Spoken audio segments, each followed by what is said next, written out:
ایک بات تو آپ لوگ سمجھ لیں کہ اللہ رب العالمین نے جہاں پر یہ حقوق بیان فرمائے ہیں، ایک چیز تو حق ہے جسے ہم جانتے ہیں، حقوق اللہ، اللہ کا حق۔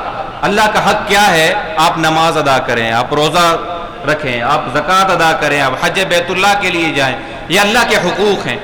لیکن اگر ہم پورے دین کو کیٹیگرائز کریں، الگ الگ کریں، اس کو فیصد کے اعتبار سے تقسیم کریں، تو اللہ کے حقوق جو دین نے بیان فرمائے ہیں وہ تقریباً کوئی 20-25% بنتے سے زیادہ نہیں ہے۔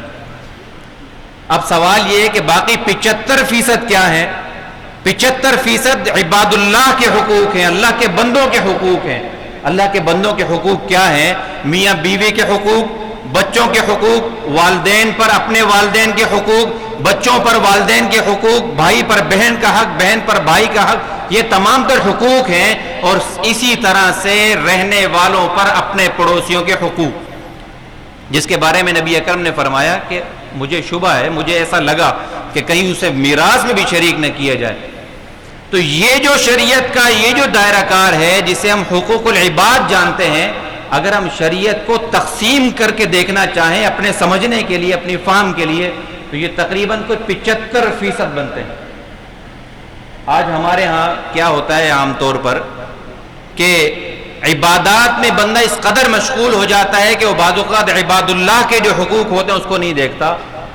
ایک بات آپ لوگ اور یاد رکھیں کہ جو بھی بندوں کا حق ہوتا ہے، جو بھی بندوں کا حق ہوتا ہے، پڑوسی کا حق، بہن کا حق، بھائی کا حق، بیوی کا حق، والدین کے حقوق، یہ جتنے بھی حقوق ہیں وہ جب تک وہ شخص معاف نہ کرے وہ حق معاف نہیں ہوتا۔